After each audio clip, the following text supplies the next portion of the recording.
Hi friends, welcome to the Very Occasional Podcast with Morgan Quaid. Now with no traces of nuts, so no matter how hard you look, you won't find any nuts in this podcast. This episode features the always upbeat Jorge Medina, a writer, artist, comic creator, and duck enthusiast. You can find George's latest work at getyourmeds.com, including the graphic novels Russ 5377 and Wonder Duck. And you can find George on social media at getyourmeds with a Z or a Z, whichever you prefer.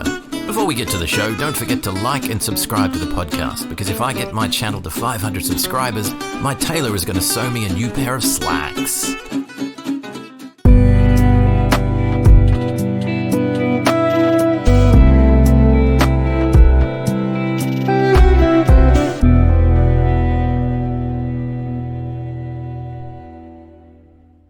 Welcome to the Very Occasional Podcast with Morgan Quaid. I'm joined by Jorge Medina, and we'll be talking about all things comics, writing, and his creative journey. So first of all, George, welcome to the podcast. It's a pleasure to have you. Oh, Morgan, thank you so much for having me on. I really appreciate you, getting me on the show.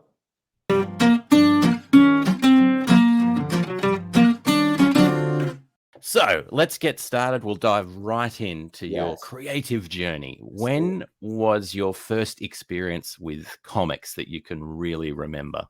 Must have been, I would say, junior high school here in the States is about 7th or 8th grade. Maybe I want to say maybe 11, 12 years old.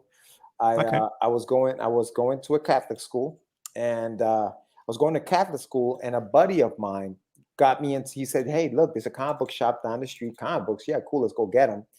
We went in there, ended up stealing 2 books. Catholic school kids ended up taking 2 books from the freaking comic book shop. Of course. We later, it's weird enough, we kind of got caught and had to go back and give the shop money. Oh, so we weren't heads down. Yes. So that was pretty much, and I believe must have been like a Thor comic that I started with, and then as I got into comics, I started picking up, oddly enough, Iron Man, and then I got into the Amazing Spiderman, which is what I continue to collect even till this day. I still continue to collect. So yeah, that was kind of like what got me into it. Was a Thor comic. So larceny, essentially theft, is what got you into. Yes. A Catholic school stealing comic books from a freaking local comic book shop. Disgusting. I'm disgusted. That's pretty cool. Don't do that. People support your indie bookstores.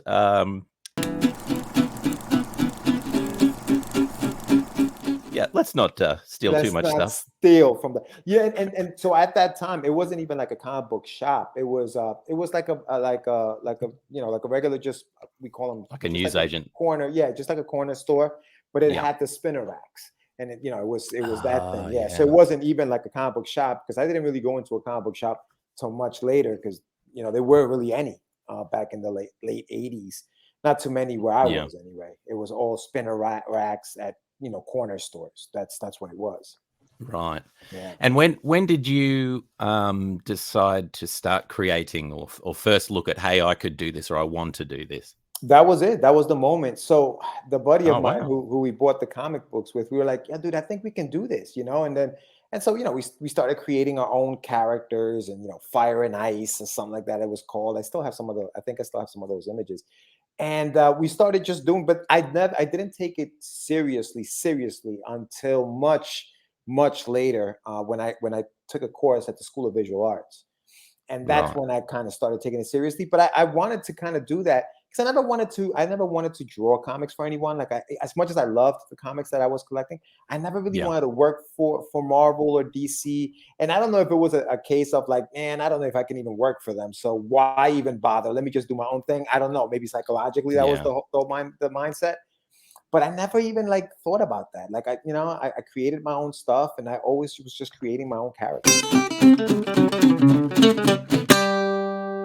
Hey everyone, my name is Jorge Medina, and you're watching the Very Occasional Podcast with my very good friend Morgan the Quaid. Please subscribe, like, comment, hit the bell so that you know when this man has a new podcast out. If you don't do so, I swear to God, no, I'm kidding. Just subscribe, guys, please. Thank you. You started off really young with theft. I'll remind the viewers. Got involved. Thought I could do this. Started creating. Yeah. What came first? Was it the drawing? Was it the the writing, or just a combination, or just I want to make this thing? I want to make books. It was always the drawing. It was always the drawing. When I was a little kid, and just to go back to my early childhood, I was born in Ecuador, and I went or came to the United States when I was 7 years old. But in Ecuador, my aunts, who I grew up with, were art teachers.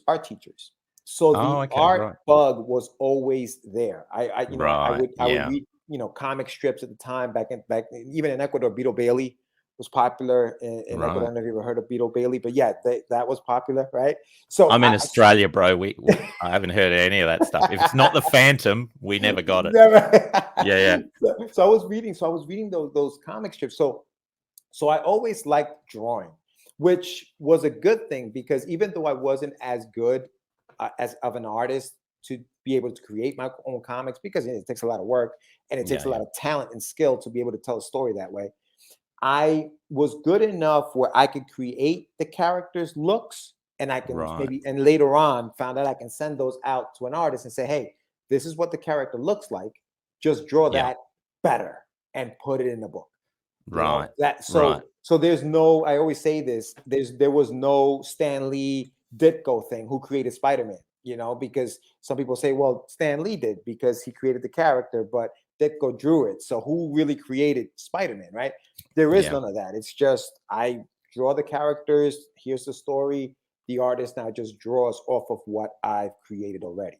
So so the artwork came first, and then realizing that I wasn't as good as I thought I was to draw the comics, then the writing kind of said, okay, I'm going to focus on writing the stories now, Wow. And that's quite I mean, we all face that in some.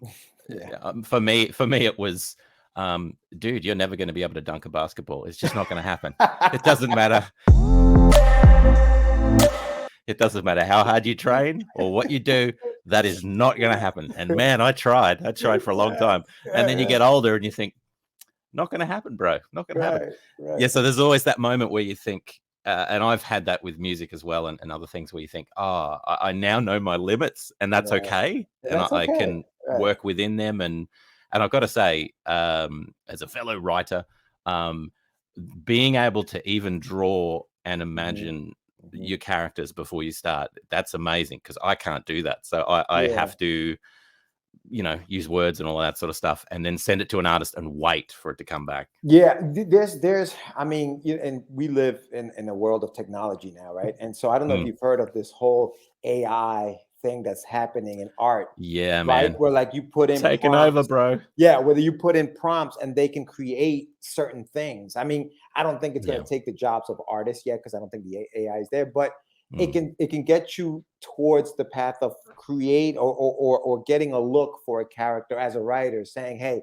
I need the characters to look kind of like this, and then it'll create something that looks like what you're talking about, and then maybe you can send that out to an artist.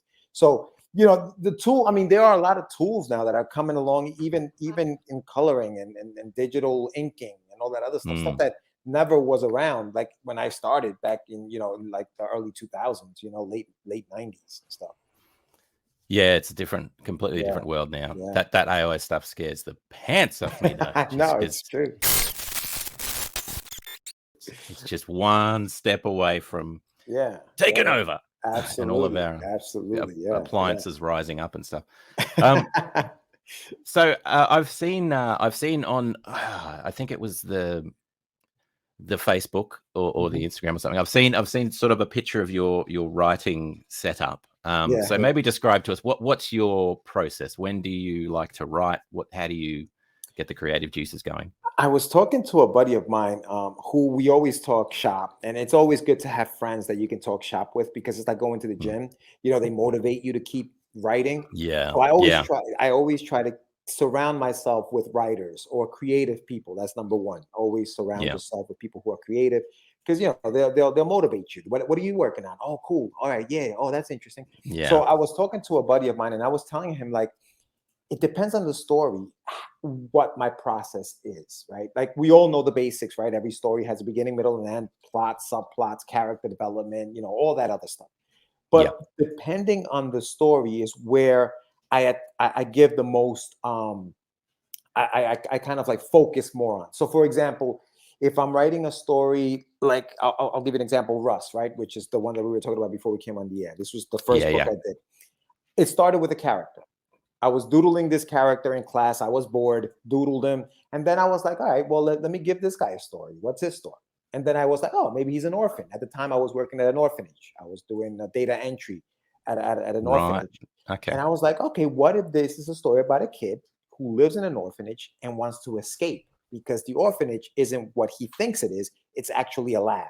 Oh, cool. Right. Let's start developing that. Let's write that. And then I broke that down into issues. So I would plot out an issue. Okay, cool. And then I would write that and I would do that.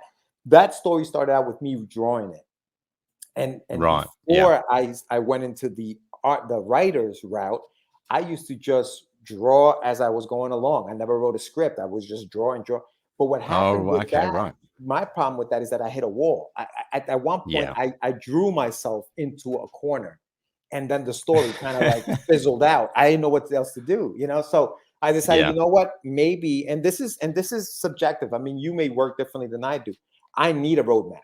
I need to write down where I'm going. Otherwise, I get lost personally. There are people who can do it. There are people who can, Faulkner the crap out of this thing where they could just write as they go, right? I can't. I know I can't. I need a roadmap. I need a roadmap. So it depends on the story. So that story happened like that. But there are other stories where I'll go deep into the history of the world, and I world build like crazy before I even write anything.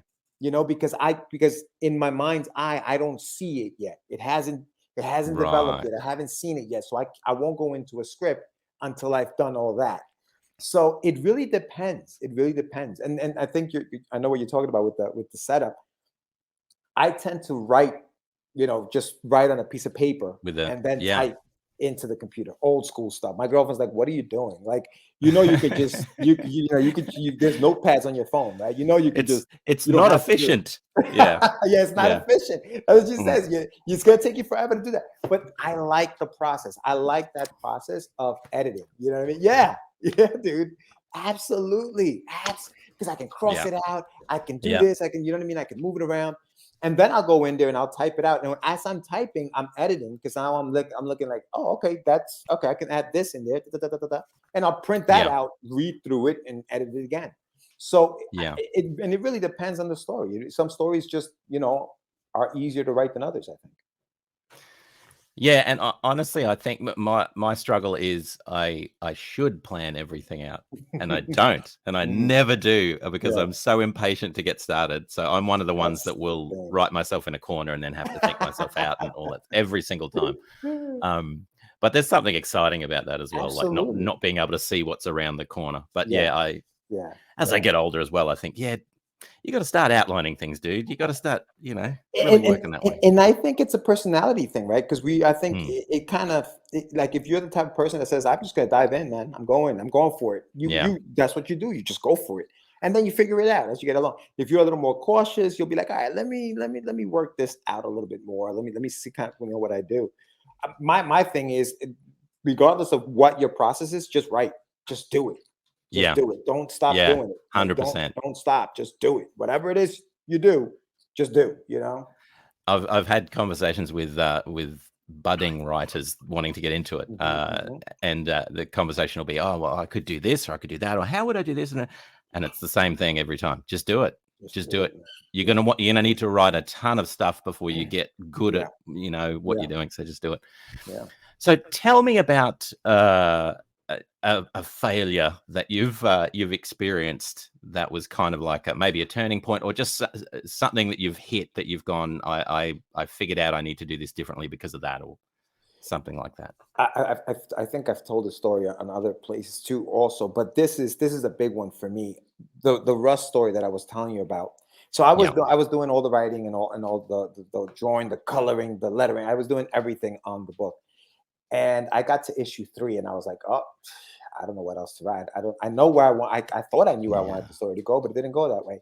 But I think what really changed things for me was my very first, I guess, critic. I sent my first comic, the one that I drew, colored, did everything on, to a critic, and because it's like back then it was like, oh, we need to get some people talking about it. You do that today. It's not like just back in the days, but it was something that you're an independent creator. There wasn't like the way to print comics wasn't around as much back then. So we knew a guy who worked at a printing press. Hey, can you print out a couple of books? He printed them out for us in like these 11 by 17 sheets of papers, which we then had to fold and staple ourselves. Right. It was very homemade, old school stuff, old school stuff. So I sent that out to a critic, and back then it wasn't like a PDF. It was, snail mail, mailed it out. The person got it and ripped it. They ripped the artwork. They said the coloring was gaudy, it was garish, but they liked the story. They thought the story had potential. The artist needs to be fired, right? I was like, okay, all right, dude. Maybe I shouldn't be drawing this. But being the positive person that I am, glasses half full. Yeah. The fact that person said that the story had merit, had potential, I was like, what, then? I'm going to focus on the story, and I'm going to hire an artist to help me get to the finish. Right. And now I can focus all my energy on making sure that story makes sense, that I have a beginning, middle, and end. And I ended up writing 6 issues of the story, sent it out to an artist, and here it is. It's 144 pages later. It's the completed work. Man. So that was that failure that said that made me say, you know what? Let's be realistic here. All right. If I really want to do this, I can be stubborn and say, you know what? I'm going to learn how to draw, and I'm going to draw this book myself. And I could have done that. And if you can do that, do it. I don't have time for that. I didn't have time for that. I was like, let me focus on the one thing that I know I can put my effort into. That comes natural, comes easier for me. And let me tackle that. Let me do that. And I was able to finish the book. Yeah. That's quite a mature response to criticism, and most of us wouldn't probably respond that way. Certainly not initially. There's that guttural kind of like, you said what to who?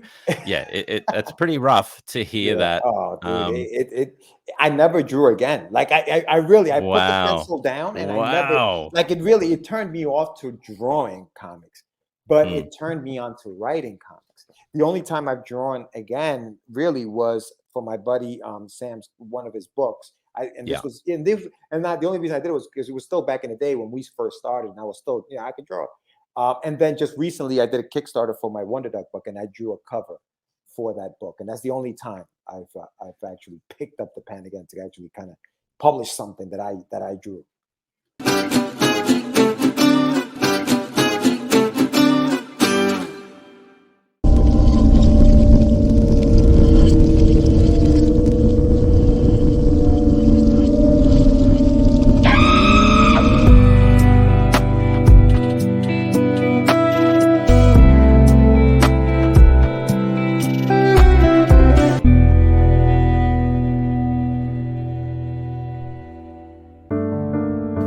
Feeling a little down?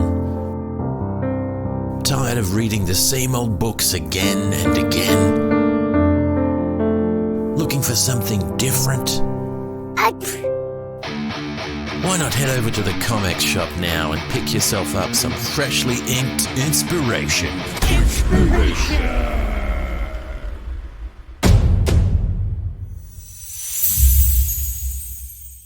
So why don't we let's delve for a little bit into Russ and the Wonder Duck. So you pick which one you want to go first. We've heard a little bit about your first project, so maybe we go there first. Yeah.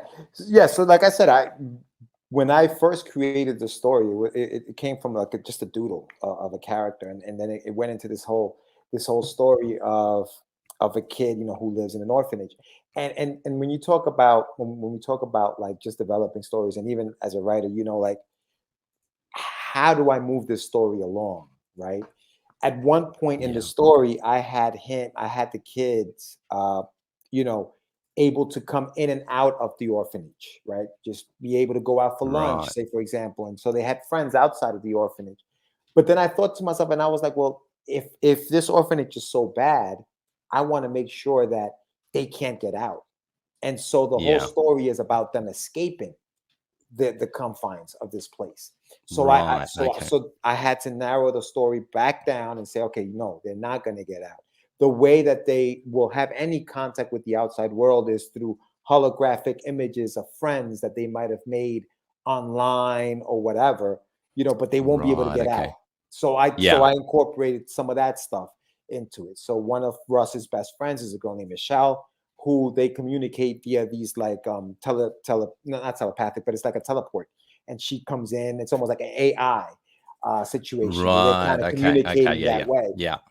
And so that's his only, this is only, contact with the outside world. She's actually narrating the book, the story. She's telling the story through her point of view, as Oh, it was right. told to her by him, in a sense. Right. Okay. So Okay. that's how the story goes. And for that book, I did, for a while I wanted to do, like comics are, every month you're gonna come, you come out with a new comic. But as an independent creator, that's very hard to do. There's the Yeah. money's limited. If you're not Yep. an artist and stuff, there's just no time to do that. The money, the time, all of that stuff. So I said, you know what? Let me compile. Let me write six chapters of this book, put it in a Yep. graphic novel, and sell it. The shelf life will be longer. B, I can finish that. I can do that. So I Yeah. did, and that's Yeah. what I did. So the book became 6 chapters. It's the story of a kid who's trying to escape the confines of an orphanage, which, like I told you before, is not really an orphanage, is a lab. And so Yeah. you Yeah. start discovering what's really behind these walls and why he has to get out, and who Russ Malcolm is, which is the name of the kid, and why he's there, and who these doctors are. And so, but I leave it at the end of the book. It ends, but I leave Mm. it open enough where you can do I can write other You can stories. continue. Yeah, I can Yeah. continue. And it's my thing has always been, I'd love to see this on TV or whatever. If somebody wanted Yeah. to make it a cartoon, we can have seasons, issues, episodes. It can go Yeah. on that way. I wrote it with that in mind, even when I created it. So Yeah. there's that, so you do get a complete story, but it opens up the world to anything else, which I'm currently writing something like a continuation almost off of that. Great. Even now I'm starting to, just do that. Yeah. Excellent. That's cool. It's a really cool idea. I love uh the depth of you can see the initial tension, and you can see the initial, all right, we've got to get out. That's the whole Right. thing. Right. But then there's that whole other side that will slowly get revealed, and that's the juicy stuff. That's And listen, and that's the writing process, and that's what I love about creating, your own story, where you're not bounded by a yeah. publishing company or somebody who says, yeah, we're going to go a different direction. Can you write this? Hey, those pages are, that comic is becoming too long. Can you cut it down? Maybe go from 6 to, can you do it in 4 issues? Or can you do it in 10? It's like, no, it's going to be 6. That's Yeah. what it is, and then that's what it becomes. That's the beauty of being an indie creator. Hmm. Hmm. Yeah, you can, your vision, you can do it exactly how you want. You Right. can agonize over it however you want, and all the rest of it. Yeah. Yeah, absolutely.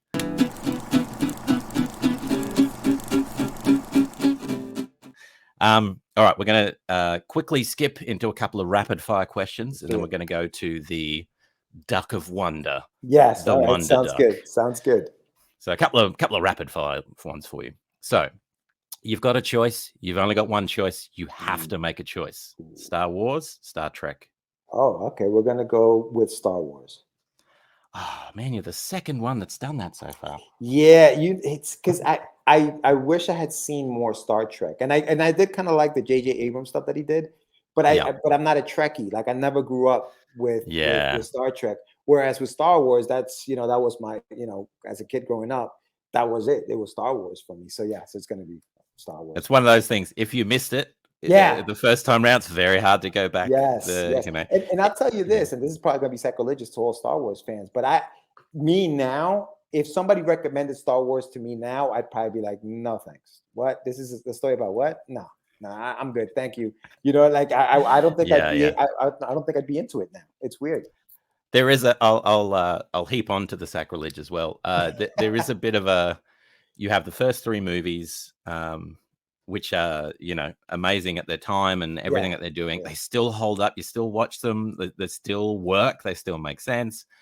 Then you have another 3 movies, which kind of maybe don't make as much sense. Then you have 50 movies, with Disney coming in and some really, really cool stuff, some really great stuff. But it all, for me, it feels like the story never kind of moves well beyond that first trilogy.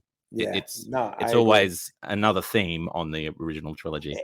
But then there are people who have read the books and have read the comics, and they say how wonderful all of that stuff is, how much better that stuff is than what actually we've seen on the screen. So, there's that. But yeah, I think if I had to make a choice, like you said, if I had to make one choice, it'd probably be Star Wars. You go Star Wars. That's fine. That's not a problem at all.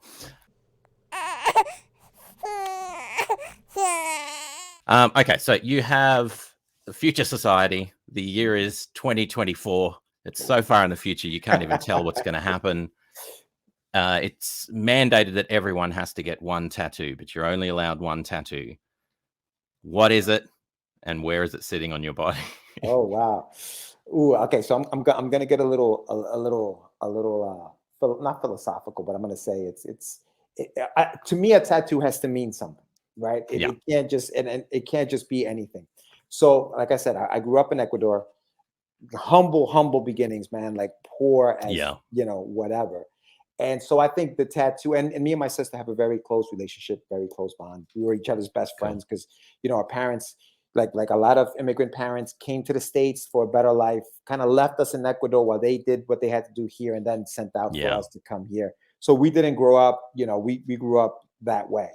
And so it would probably be a tattoo of, there's a picture of me and my sister. We must be like maybe 5 and 6. We're actually Irish twins. We're like 10 months apart. Okay. Right. So, okay. Yeah. It's crazy. So there's a picture of us real little, very small. And the background is just a straw house. Like it's literally like our house was made out of, like, you know what I mean? And we're standing in front of it. And I think the caption for that would be like a tattoo I'd probably get on my chest or something. And it would say, it's not where you came from, it's where you are.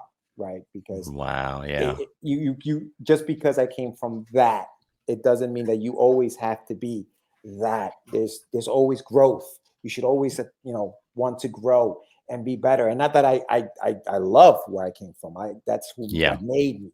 But I think it's important to understand that it's not where you came from. A lot of people, are like, oh man, I'm from this place and I'm never gonna. It's okay to move somewhere else and do better and be better and never forget where you came from. So never forget where you came from, but it's not where you're from, it's where you are. So I think that's what it would be. I think that's the tattoo. And I know maybe you wanted a more goofy answer, but I'm sorry. No. That's great, dude. I had nothing else. That's really good. That's really quite beautiful. It's really good. Okay. So which of your heroes would you most hate to meet in person? Ooh, I think Michael Jordan. Really? Yeah. That's a good choice. Yeah. Michael Jordan was a jerk, man. He was a jerk. As a basketball player, I think he was the greatest of all time, above LeBron, above Kobe Bryant, and those are also great. But what he did on the court, I still have not seen today. And it's amazing. But I know he's a jerk. He cheated on his wife. He had gambling debts. He smacked a teammate in practice. Like, he was just not a good guy. So I don't think I'd want to meet him. Person, you know what I mean? I think that's a good answer, man. That's a good answer. Okay, so what is a fictional death, either in your writing or film or TV or anything, a fictional death that was hard for you to deal with, or is still hard for you to deal with? Oh, that's a good one, man.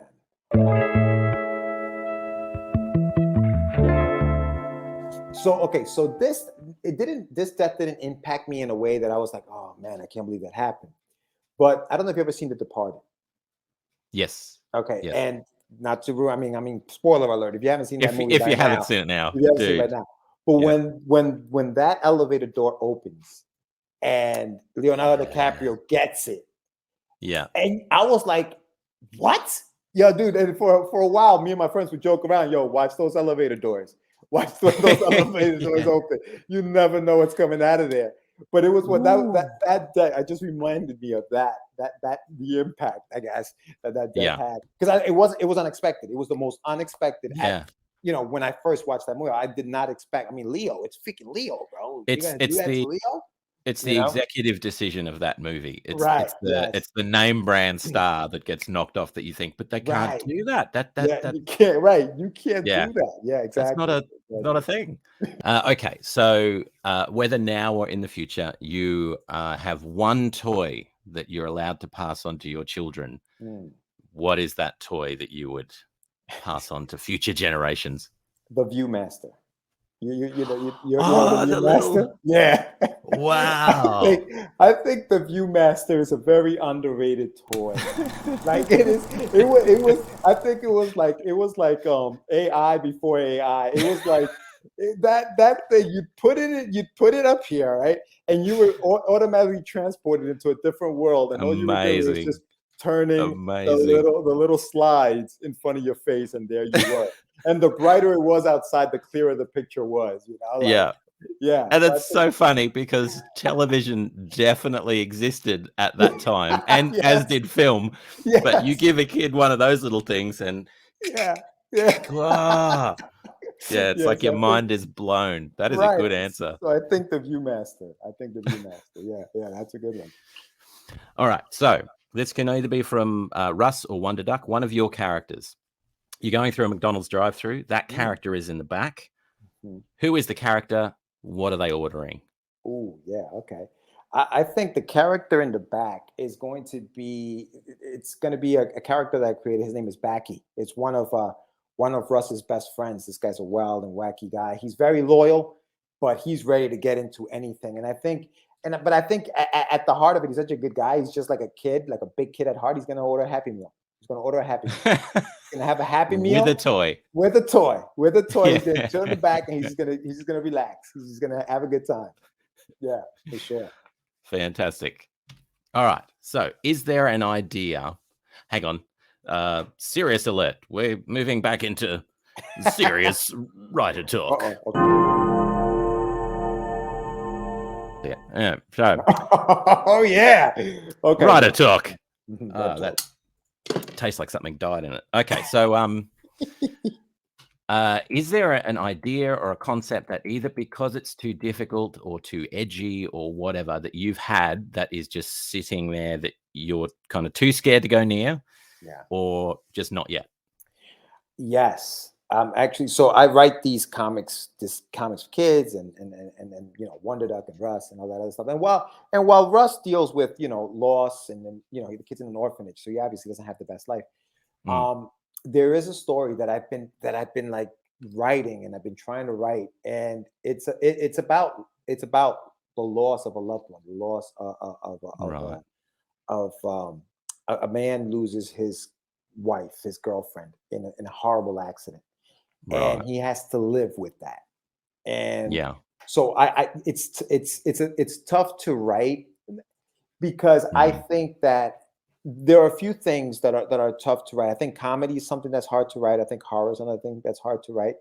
And I think the death of a loved one is also something that you have to be ready to for some stuff to come out that may mess you up a little bit, And so I think that's probably one of those things where I'm like, and to me, I think it has to be done right. Like it has to be, you have to put your best foot forward when you're writing something like that to make that story what you want it to be. Because in your mind, it's fabulous, it's great, but if you put it down on paper and you're not ready to write it, I think you may do it a disservice rather than make it something that's great. So I think that's been one of those stories that I'm working on. I'm still, I go in there, I dabble. I write notes, you know, I'm in there. I'm like, okay, how do I make that work? How do I make that, you know, and because I think the other thing to that is that feelings and emotions, I think things hit people different. You know, what you may find, you know, to be something that's touching may not be for another person. Yeah, it depends. And you know, so you want to do it right. You want to do it right. So yeah, I think that's one of them. That and the story about the guy with 3 noses. It's just too difficult to because which one is there a dominant nose? Which nose, right? Which nose knows, you know? Yeah. And he's which nose knows. And you add to that he can smell crime with one of them. Then then you got a story. Which brings me to our next segment, which is called The Worst Pitch.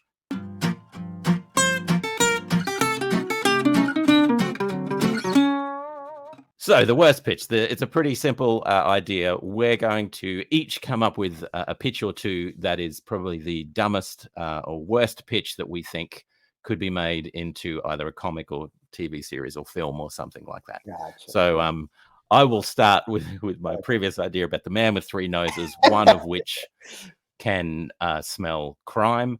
The only addition to that wonderful pitch is that he suffers from chronic congestion and sinus problems. He has just a whole bunch of doctors dealing with it, but it's just problematic and interesting. You know, so that's my crappy idea for the day.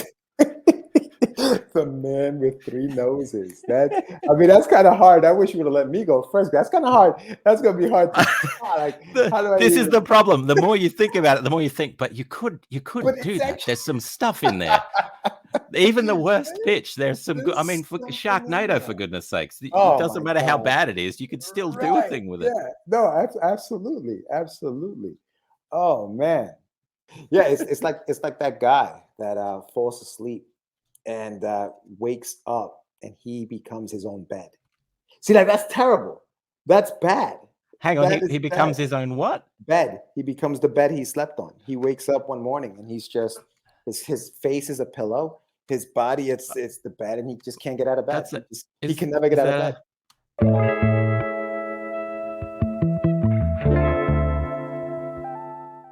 Is that a film or something? No, that's my bad pitch. That's your pitch. That's my terrible pitch. That's a terrible pitch. That's great. Terrible pitch. It's excellent. You sold it so well that I was thinking, you're referencing a real piece of art somewhere that exists. No, there you go. That's great. That's it. That's the bad pitch. That's your bad pitch. This is the problem with pitchers and writers, though. Because as soon as you say that, I'm now thinking through, but how could you do that? How can you make it work? The pillow is his face, and then what happens when someone else comes in and there's no one there, but he's there, but he can't communicate. What happens on washing day when he has to get everything stripped out and washed? When they take the pillow away from the bed, does that mean that his head goes with him? Is he now the headless bed? Like what? I mean, what happens? You know what I mean? Like it's just he's going to have a migraine after a pillow. Oh my goodness! Some people like to fluff the pillow before they go to bed. And the drool every day and the pillow. You could have, he could have the equivalent of ailments and stuff like that. You could have bed bugs in the mattress. Oh my God, yes. See, it's got legs, this idea, man. It's got legs. Yeah, so somebody just has a huge dog that likes to sleep in the bed with them. You know what I mean? Like just like a big Saint Bernard, like that drools all over the place. It's just always drooling. And eventually I'm picturing, fade to 10 years later, and they've just given that bed to the dog. That's his bed now, and he's old and a bit decrepit, and he's got that wet dog slight urine smell to him, and just that's and the tagline is can a bed cry or something like that. I don't know. All right, well let's dig into Wonder Duck then. Yes. Tell us about Wonder Duck, where the idea came from, and what the story's about. Sure. Wonder Duck came about way back in the 90s. I was a huge fan. Disney Afternoon was my thing, man. I used to love coming home, watching, just the gummy bears and, and Oh wow, yeah. Darkwing Duck Darkwing Duck. and DuckTales, of course, and Tailspin and all those fun shows that just had great theme songs. And thank you very much, Morgan, because you wrote a fantastic theme song for Wonder Duck. So much fun. Oh, that was so good, man. The quack quack in between the beats.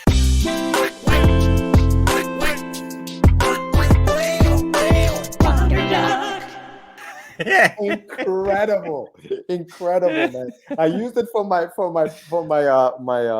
Kickstarter campaign, and it did gangbusters. So thank you so much for that. Great. But Wonder Duck is the story of an out of work actor.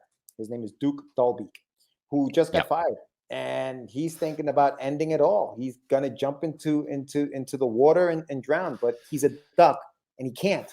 So he's sitting there contemplating what to do when out of nowhere, a suit from outer space hits him right in the back of the head and transforms him into Wonder Duck. Where the suit comes from is what the story is about. Who created it? Right. Why is it there? And why is it giving him the powers that he has? And so that's the adventures of Wonder Duck. And again, I wrote it similar to what I did with Russ. I know I can't afford an ongoing story. So this one's actually 8 chapters. And the first 4 chapters are actually in this book here. It's 88 pages. It's the first 8 chapters, full color. It's available on my website now. But these are the first 4 chapters. It's called The Furorian Takeover, Part 1. Furor is the planet where Wonder Duck, not where he's from, but where the war is happening. And Faroth is the planet where he's from. And so that's part 1. Part 2 is what I'm working on now, which is the last 4 chapters of the book. Chapter 5 is what I crowdfunded back in May. Cool. And so the story right now, I hired artists. They're out in the Philippines, and they're doing all of the artwork. The name of the artist it's a studio called Studio 9 Lives. They do animation. They do a whole bunch of stuff out in the Philippines. Very talented artists. They actually have done stuff for Castlevania as far as animation goes. So they're really good. Yeah, legit guys, really nice guys. And so they're working on the last 2 chapters of the book, because chapter 6 is already completed. And I'm hoping to have the second part of that out by next spring, 2023. So that's Wonder Duck. That's where we're at with Wonder Duck. Yeah, it's gonna be fun, man. It's gonna be fun. I love the start as well. Such a depressing start. The duck that can't drown himself. There's the pitch. There's the pitch. Yeah. That's a pitch. But that's a good pitch, though. I know. It's got that. It's got that thing to it. So, of your successes so far, the journey that you've taken, what are some of the key things that you've learnt, or the ways that you've learnt to keep yourself motivated and keep on? I think to date, right, besides the fact, and I have to give a big shout out to J.M. DeSantis, who's the president and owner of Darkfire Press. That is the publishing house that took a chance on Wonder Duck. And that was a great moment. He decided, hey, man, I'm going to take it on. I'll publish it. I'll do it. And that was great. And I think that was one of those moments I was like, man, this is awesome, right? Yeah. But it takes a lot. It takes a lot of work. And I think what we have to understand is that work is where you have to work hard at it. But it's about relationships as well. Yeah. Don't be a jerk. Do not be a jerk, man. Like, you never know what bridge you're going to need to get to the other side. And so you don't want to burn that bridge over stupid stuff. I think that the other thing, as successful, and thank you to everyone who pledged to the campaign, including yourself, Morgan. Thank you so much for pledging to the Adventures of Wonder Duck. That was tough, man. Mentally draining. That was just, oh, dude. Yeah. When it ended, I just needed a break. Break. It was one of those things where, like, mentally, I was done. Like, I couldn't look at social media for like 2 weeks after it was over, dude. Because every day was just constant. Every day, just, hey, check out my campaign. Hey, check out my campaign. And it could affect people differently. For me, I shut down, man. I was like, I'm done. I'm not gonna do anything for the next 2 weeks other than the fulfillment. I waited for the money to come in, started sending the stuff out. And there's that other stress, right? Because when it ends, not all of the money comes in right away. Sometimes people drop out. So there's that, but you still have to print the book. You still have to get it out to everybody else, because as far as they know, this thing was funded, buddy. Where's my book? You know, that's right. So those things. I mean, I think those are the things that, as an Indian, when you're, you know, just in publishing, there are going to be a lot of these, and you got to be ready for those lows, because they come hard, and you got to be ready to get back up and keep doing what you're doing. Which is why, like, hey Morgan, when you said, hey dude, you want to come on the show? Like, I don't have a Kickstarter, but I love talking shop. I love this. I love just talking about the process and what we do. You know, sometimes it's not just about, you know, a Kickstarter or promoting a Kickstarter. It's about just promoting yourself as an artist and your books that you've already created. You know, give them a shot to be promoted. I think there's a lot of that. Well, I have a Kickstarter running at the moment, and I'm doing everything I can to run away from it. I know. Yes, man. It's crazy. It's crazy. And for those that don't know, it's a ton of work leading up to the launch. And I don't know if you have this, but for me, the day of the launch, no matter how well it does, it could be funded in minutes. I am depressed that whole day. Like, as soon as it launches, I'm feeling deflated and like, oh man, this is going to be terrible. And my biggest fear is there's going to be an alien invasion or a zombie invasion on the day that it launches, and everyone is outside doing something else. Dude, but I don't know if you saw. So the day that I launched mine, the Wonder Duck one, the day that I launched it, it wouldn't launch. It wouldn't launch. Oh no! I hit go and it wouldn't do anything, and it's because one of the rewards, something was wrong with it. There was something wrong with it. I hadn't said it. I had said it the wrong way. So I swear, I kid you not, I think for like a half hour, and we were live. We were live on the show. It was the worst case scenario, dude. I was like, and that I should have known that was the beginning. I was like, oh my God. Luckily enough, and this is why and this is what I said to you, like, it's about relationships.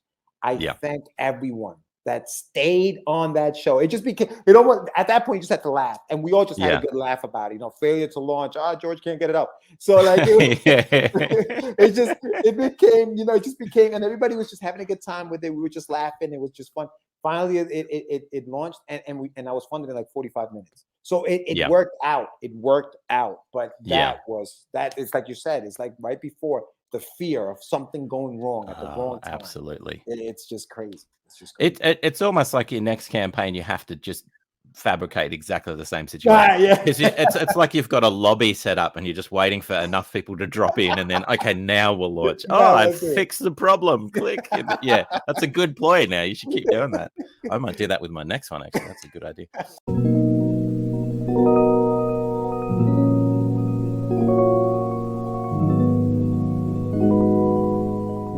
I'm actually working on 2 other stories now. Great. Yeah, that I'm hoping to get out by next year. One is called The Shameless Plug, and the tagline is, sometimes to fit in, you have to be yourself. And it's gonna be about it's almost biographical, because it has a lot of me in it. And it's just about a kid who comes to a country and doesn't know the language and has to learn how to fit in. And the way he does it, and the way he kind of has to, is through an imaginary friend who's a little like video game. They rip it. It's the plug, and he's the shameless plug. He's going to teach him how to be yourself. I'll teach you how to be yourself, buddy. So that's a great idea. On that. So I'm working on that now. Well, thanks so much for joining us, George. It's been a pleasure to have you here. We've learned a lot. We've gone on a bit of a journey through your creative enterprises. So it's been a pleasure having you here. I will give you 10 of my very best seconds for you to promote yourself, tell people where they can go to find you, grab your books, and any of that sort of stuff. Yeah, guys. So if you want to pick up any of my books, I have Rust 5377, The Adventures of Wonder Duck. These are both graphic novels. If you want to pick them up, just go to Get Your Meds. You see it right down there, getyourmeds.com. That's Get Your Meds with a Z. And there's things in there like this T-shirt, Believe Nothing, which is part of this book here. It's basically they're trying to get out of this home that they think is an orphanage, but it's really a lab. So believe nothing. So check that out. Check out my website. Check me out on Instagram at Get Your Meds, there on the screen, and anywhere else. Twitter, you can also type in Get Your Meds. You'll find me. Follow me there. And thank you very much for watching, guys. Appreciate it.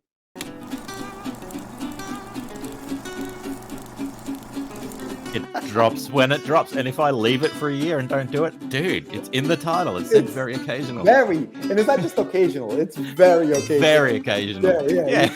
Colby, 3 boobs, you know? It's like... Oh, yeah. That? Yeah. One of which can sense crime. All right. Here we go. Welcome to the Very Occasional Podcast with Morgan Quaid. I'm joined by... No, not by. We'll try that again. Welcome. See, I have a gift. Many, many bad bitches just come my way all day. Bad ideas. Terrible ideas. Yeah. And then I'll run with them for a while and think, yeah, this could really... And then, 2 hours later, no, that's silly. That's not a thing. That's not going to happen.